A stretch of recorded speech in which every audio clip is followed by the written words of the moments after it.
Marché financier et opportunités, c'est le rendez-vous que nous avons donc tous les mois avec Jonathan Lévy, cofondateur de bienprévoir.fr. Bonjour Jonathan Lévy. Bonjour Nicolas. Merci d'être avec nous donc dans Parlons Placement. Aujourd'hui, on va évoquer l'investissement en produits structurés et plus particulièrement les différents facteurs qui peuvent avoir une influence sur la vie d'un produit structuré. Parce que c'est vrai que les produits structurés, on en parle beaucoup, notamment en moment de volatilité sur les marchés, mais les mécanismes sont parfois difficilement compris de tous. Qu'est-ce qui va influer sur la vie d'un produit structuré, Jonathan Lévy ? Alors, je vous ai ramené quelques slides pour vous présenter les différents facteurs qui influencent la valorisation d'un produit structuré. D'accord.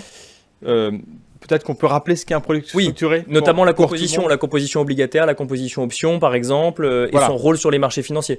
Donc un produit structuré, c'est d'abord une obligation, juridiquement, qui est émise par une banque. D'accord.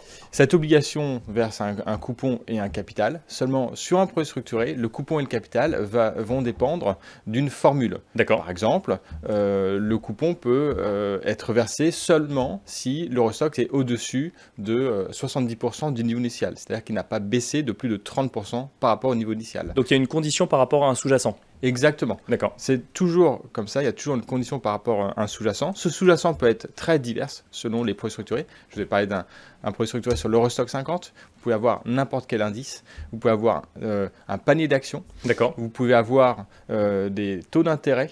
Vous pouvez avoir des devises, le prix du pétrole ou je ne sais quel indice en fait peut participer au produit structuré. Donc on peut créer un produit structuré sur n'importe quel sous-jacent et ensuite on va déterminer des conditions qui vont ensuite déterminer la vie du produit structuré.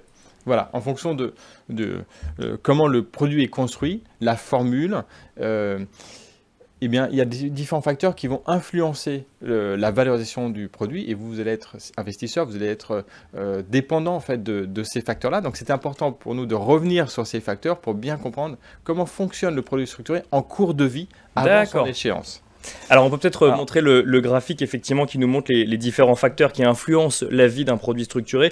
On rappelle quand même aussi, Jonathan Lévy, qu'il y a plusieurs types de produits structurés qui correspondent à plusieurs stratégies d'investissement, mais le mécanisme reste le même. Oui, mais après, effectivement, ils sont très différents selon qu'on soit un produit de taux ou un produit action. D'accord. Selon le niveau de garantie, je vais parler d'une garantie à moins 30%, mais vous pouvez avoir des barrières de protection bien supérieures, des fois à moins 70%. Donc, en fonction de ces barrières, vous allez avoir un risque qui va être plus ou moins important. D'accord. Et en fonction de ce risque, vous aurez une espérance de rendement qui sera elle-même plus ou moins importante. Vous avez un coût rendement-risque à regarder. Bon, alors on a fait suffisamment de teasing, voilà. On voit effectivement le graphique qui s'affiche, quels sont les facteurs qui influencent la valorisation d'un produit structuré. Alors, il y a évidemment le sous-jacent. Dans mon exemple sur l'Eurostoxx 50, si l'Eurostoxx 50 monte, ça va avoir un impact positif sur la valeur du produit structuré. À l'inverse, si le sous-jacent baisse, si l'Eurostoxx baisse, ça va avoir un impact négatif sur la valeur du produit structuré. D'accord. Après, il y a un autre élément, c'est la volatilité du sous-jacent.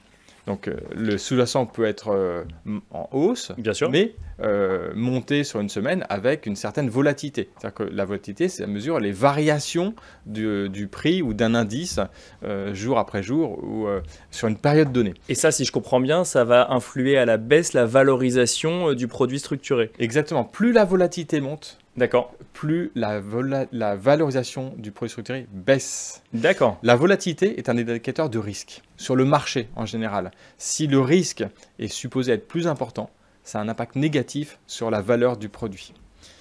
En cas de crise, la volatilité explose et donc les valeurs, toutes choses égales par ailleurs, même si le sous-jacent ne bouge pas, la valeur du produit va baisser. D'accord. Ok, c'est important de le mentionner. C'est important de l'avoir en tête. Parce qu'on peut regarder la trajectoire d'un sous-jacent sur un jour, un mois ou un an, mais en fait, si on regarde effectivement sur un an et qu'on se rend compte que ça progresse, mais qu'il y a une volatilité forte à chaque séance, on se rend compte qu'effectivement, ça a une influence sur le produit. Voilà, ça va venir pénaliser la valeur du produit.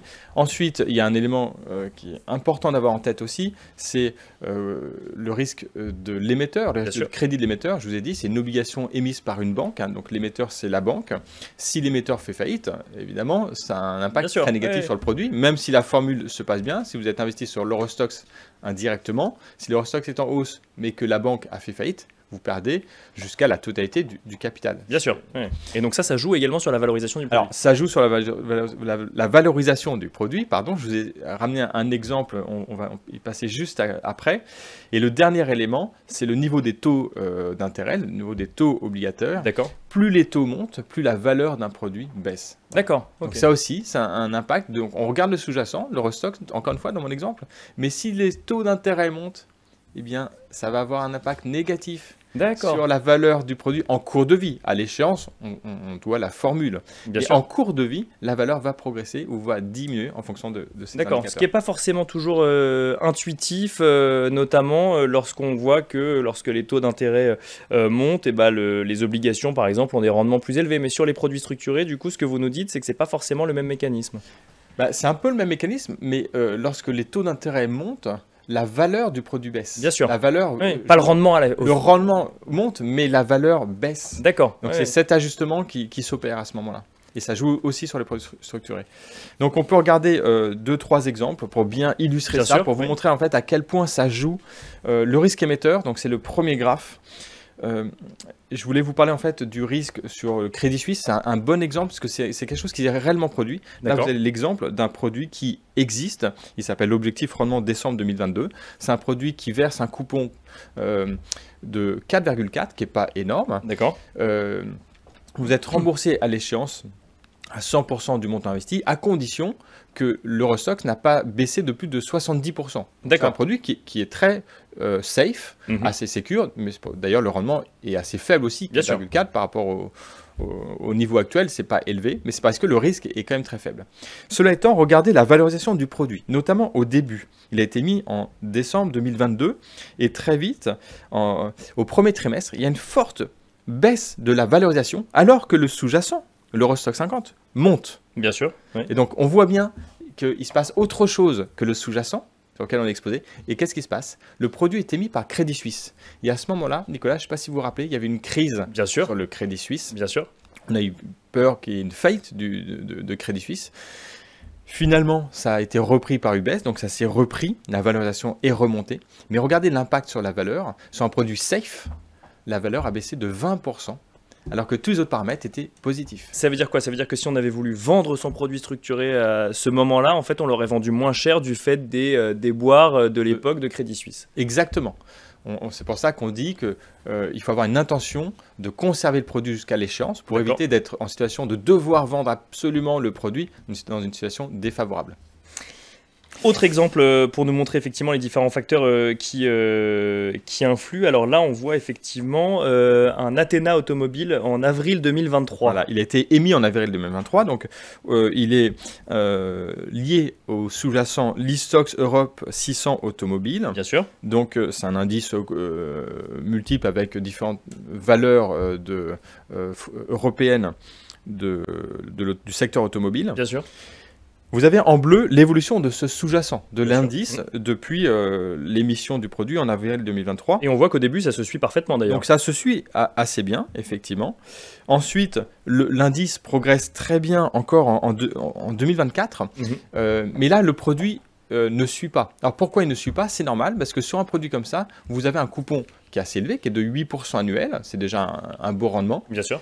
Mais il est limité. Vous ne toucherez pas plus que 8% annuel. En contrepartie de cette limite, vous avez aussi une protection du capital jusqu'à une baisse de 50% de l'indice. Donc vous êtes limité sur la perte et vous êtes aussi limité sur le gain. Donc on voit qu'en cours de vie, on ne profite pas de la forte hausse de l'indice. D'accord. Parce que justement, il y a une limite qui est le coupon. D'accord. Et donc effectivement, on ne monte pas aussi haut que le sous-jacent sur ce type effectivement de produit. Alors c'est intéressant de voir ce qui se passe à la fin, parce que le produit s'est finalement arrêté par anticipation hier. D'accord. Pourquoi? Parce qu'en fait, il y a une condition.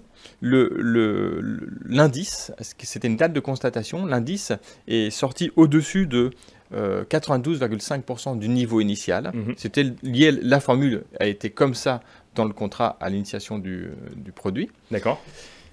Et du coup, le produit s'est arrêté et l'émetteur a dû verser le coupon de 8% annuel. Donc sur 18 mois, le client a reçu 12%. Ça fait 8% annuel. Alors que l'indice, lui, était en baisse. Et c'est là qu'on voit l'intérêt des produits structurés. Dans un scénario comme celui-là, qui est un scénario finalement favorable, l'indice a baissé, mais moins que la protection des coupons. Donc le client a bien reçu ses 12% sur les 18 mois, alors que l'indice, lui, est en baisse. Un troisième exemple, et on conclura dessus, Voilà. Nathan Lévy. Alors là, c'est un Athéna mensuel télécom, émis en avril 2022. Et alors là, on voit effectivement que le sous-jacent et le produit structuré ne se rejoignent jamais pour le coup. Oui. Ou presque, s'ils se rejoignent un petit peu sur la fin, effectivement. Ouais. Ils se rejoignent sur la fin. Donc là, c'était important aussi d'illustrer le fonctionnement des produits structurés par ce produit-là, puisqu'on voit qu'en bleu, c'est le sous-jacent. Donc là, on est exposé à un indice sur les télécoms. En noir, c'est la valorisation du produit. Et vous voyez que la courbe noire est en dessous de la courbe bleue. Ça veut dire que le produit a plus baissé que le sous-jacent en toute cette période. Pourquoi le produit baisse plus? Là, on peut l'expliquer parce qu'il y a une volatilité qui a augmenté. Et les taux d'intérêt ont également augmenté entre avril 2022 et 2023, 2024. Les taux montés, ça a été très défavorable pour le produit.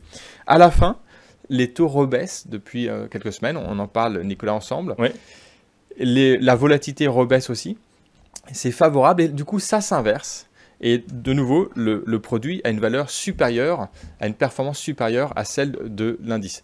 Donc tout ça pour dire, on peut être sur des produits ici, là, qui est volatile, plus volatile même que l'indice. Bien sûr. Pas forcément intuitif, mais la perspective de rendement est élevée. On est sur des produits qui ont une perspective de rendement de 8%, donc un risque relativement important.